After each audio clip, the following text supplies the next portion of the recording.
Imagine what it's like to see death approaching. 37 railroad cars barreling toward you, no time to stop. You're about to see it for real. Incredible video released just last week. After this story, you may never watch a movie the same way again. Here's Chris Conley. Here in the town of Jessup, an historic legal confrontation between the state of Georgia and an independent film director, Randall Miller, accused along with 3 other producers and crew supervisors of involuntary manslaughter. Mr. Johnson, you ready to proceed? Just last week, a courtroom showdown with all of Hollywood watching to determine if Randall Miller would become the first director in the history of the movie business to go to jail for a death on the set. Specifically, this set, this outdoor location just 5 miles away, a century-old train trestle, where on February 20th, 2014, a movie's first scene would quickly turn into a place of real-life horror. Just kept saying over and over, Lord help us, God help us, Lord help us. Captured on this 17-second video first revealed in court, members of a film crew running for their lives as a locomotive bears down on them. And on that crew, this young woman, filled with bright promise, who would suffer an all but unimaginable fate for doing the job she loved. She fell in love with the camera. She was Sarah Jones, raised in South Carolina without showbiz connections. She earned her film crew stripes during an internship in Charleston on Army Wives, as her parents Richard and Elizabeth remember. Why do you think she was drawn to the camera department? It's a challenge of it, I think. I think it, for the most part, it's a man's world, and I think that was a little bit of a challenge to her. Competition. Sarah Jones would become a camera assistant, the last sight the camera would see before a scene began. For multiple seasons on The Vampire Diaries. This guy doesn't know that you're a vampire. Let's keep it. Such stars as Nina Dobrev and Ian Somerhalder knew Sarah well. Sarah, the first time I saw her, I mean, she was literally right in front of my face. She was doing the slate. You couldn't help but notice Sarah Jones. Great.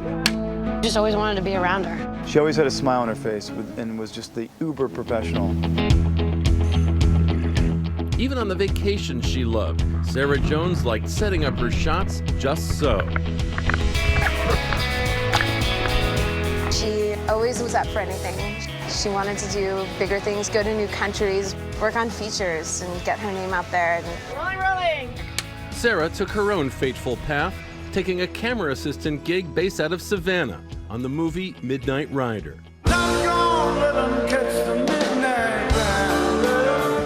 Based on the memoir by Greg Allman of the Allman Brothers, starring Oscar winner William Hurt, Midnight Rider would be an independent film, written, produced, and directed by this man, Randall Miller. Sarah mentioned to me that it is a low-budget film, and she was a little bit surprised that some of the people did not have the level of expertise that she expected. On February 20th, cast and crew drove to this location in Doctortown, Georgia. Among those arriving were Sarah and hairstylist Joyce Gilliard. I was told that it wasn't actual principal photography. The actual day we're supposed to start shooting was going to be that Monday. But once they got there, the crew realized Randall Miller wanted to shoot a full scene, a dream sequence in which Greg Allman, from his hospital bed, sees his late brother, guitarist Dwayne Allman, across the bridge. Shooting began on the side of the tracks.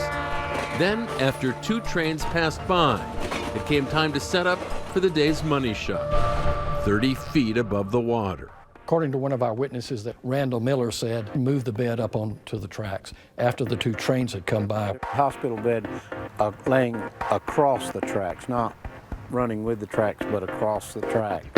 Bo Giannakopoulos, the photographer on the set, recalls that it was the star who dared to ask the most important question. There was concern from William, and he did voice that concern. He asked if another train came, how much time would we have to get off the tracks? We would have approximately 60 seconds. I was more or less 60 seconds to get off the track, and I started praying. I'm mad at myself because I didn't say something. There was no on-set medic.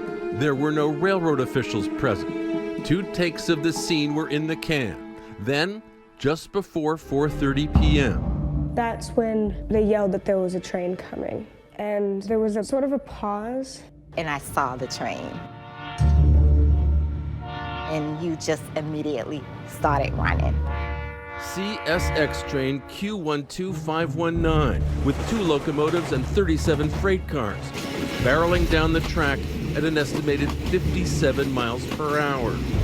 I saw the light of that train. It was like the train was right there.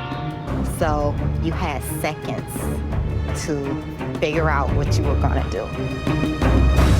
Cast and crew had to run toward the oncoming train along this narrow pathway to save their lives. This extraordinary video captures the scream of the fast-approaching train's horn as Randall Miller and other crew members frantically try to yank the hospital bed off the tracks, only to see it fall apart. It seemed to be so far away, and then all of a sudden just right there. It was almost like an explosion. When I realized that I could not get to land, that's when I ran to the side and held on to the iron girder, and I prayed that I didn't get hit by the train.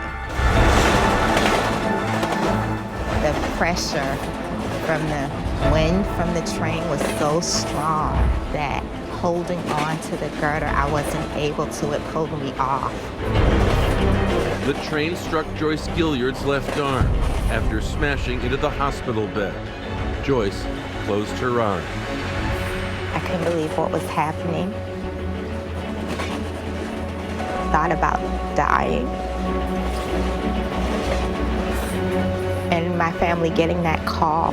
The train's impact had snapped a bone in Joyce's left arm. Blood poured from the wound. Joyce opened her eyes once more.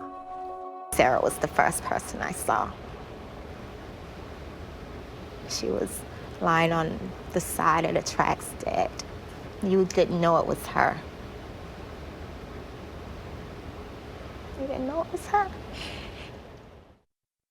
I received a phone call from one of her friends. She said, "Sarah's no longer here." I said, "What do you mean?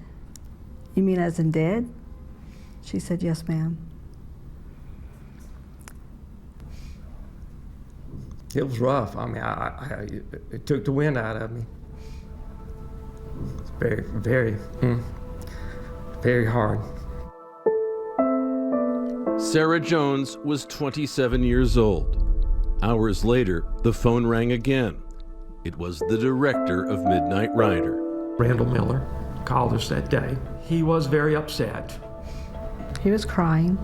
He was nearly hysterical. And he was saying, "I'm so sorry." He couldn't say much more than that.